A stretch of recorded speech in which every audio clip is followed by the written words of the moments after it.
Deputy speaker साहब, मैं आपका धन्यवाद करना चाहूंगा कि आपने मुझे बोलने का मौका दिया।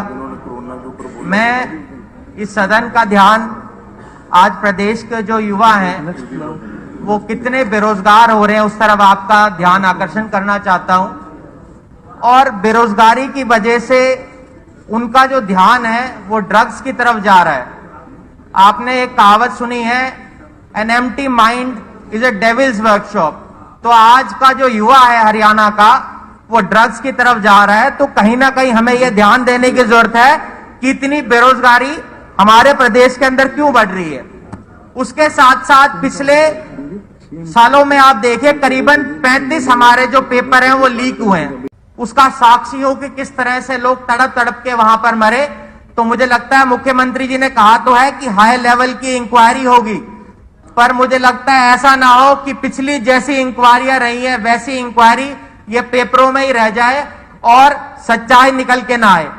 आज प्रदेश के अंदर आप देख रहे हैं महंगाई का जो दौर है, पेट्रोल है, डीजल है, एलपीजी गैस है, वो किस तरह से बढ़ रहा है। तो सरकार को इस तरफ नियंत्रण देने की जरूरत है कि इसके ऊपर भी कहीं ना कहीं लगाम लगाई जाए। हमारा जो इलाका है दक्षिण हरियाणा का, वैसे ही वो डार्क जोन के अंदर है।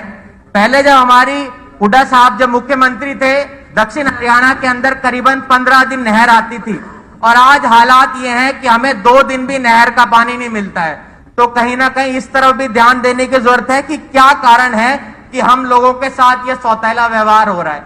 और ये आज से नहीं, आपकी जो सरकार अभी यहां पर बनी हुई है उसका कारण भी यही है कि दक्षिण हरियाणा के लोगों ने आप लोगों को चुनकर यहां पर भेजा। इसी वजह से आप सत्ता में बैठे हैं, वरना आप लोग सत्ता से बाहर हो जाते। और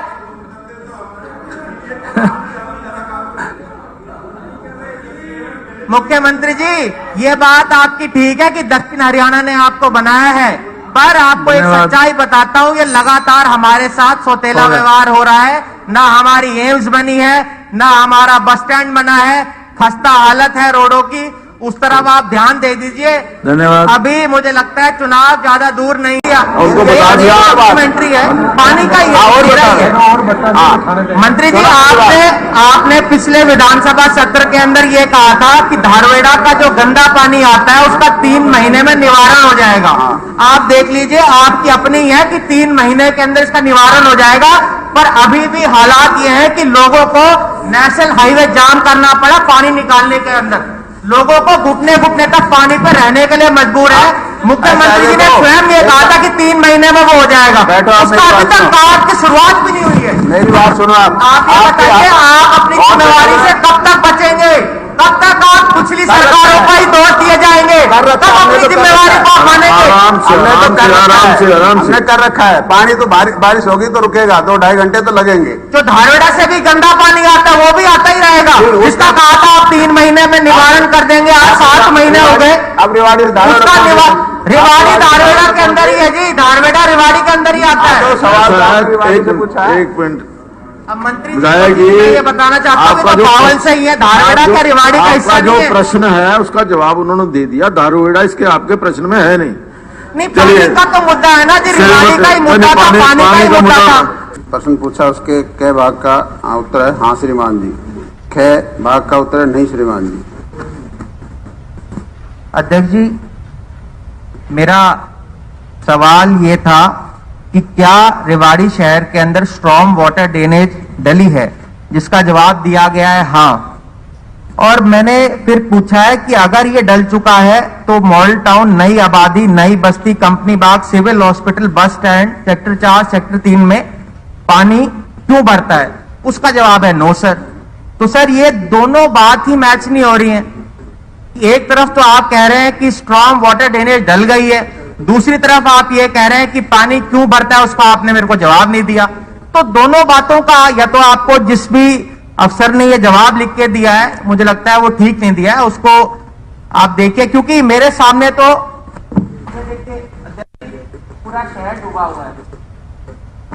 ये स्वयं हवाई चप्पल पहनकर डीसी शहर के अंदर उतरे, स्ट्रॉन्ग ड्रेनेज वाटर की पूरे शहर डूब जाता है। तो क्या कारण है कि भाई ये डूबता क्यों है हर साल? और अगर डला है तो ये कब डला है स्ट्रॉन्ग ड्रेनेज वाटर सिस्टम? क्योंकि 2014 से जब से बीजेपी की सरकार आई है हमने तो कभी ये काम हुआ शुरू नहीं देखा शहर के अंदर। तो इसका आप जवाब दीजिए, कब डला, उस पे कितने पैसे लगे, और अगर डल गया है तो पानी क्यों भरता है?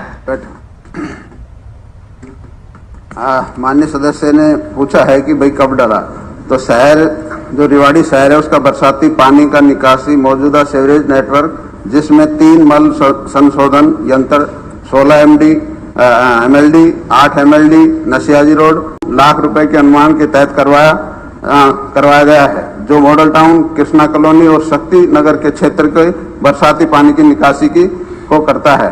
रेवाड़ी शहर के सेक्टर 4 और सेक्टर 3 क्षेत्र की HSVP रेवाड़ी के अधिकार क्षेत्र में आता है और इसे नगर परिषद रेवाड़ी द्वारा अधिकृत किया गया है। इस क्षेत्र के बरसाती पानी के स्टॉर्म वाटर सीवर और पोस्टवाल चौक पर स्थित 4 MLD क्षमता के पंपिंग स्टेशन के माध्यम से निकाला जाता है। और जो आप एक अखबार दिखा रहे हो ना, जब बारिश होती है तो पानी तो भरता ही है, लेकिन वो पानी अब आपका मैक्सिमम जो 19 तारीख को 100 mm बारिश हुई और उसका जो ड्रेनेज का हुआ है वो 2.5 घंटे के अंदर सारा पानी निकल गया। तो बरसात में तो रुकेगा, आपने बरसात होते ही फोटो ले ली।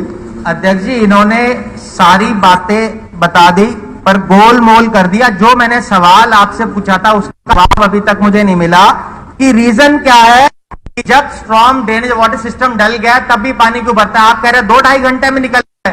मैं कहूंगा 2-2-3 दिन तक रेवाड़ी से पानी नहीं निकलता है। मैं कह रहा हूँ 2-2-3 दिन पानी नहीं निकलता है। और इसके जिम्मेवार आप लोग हो।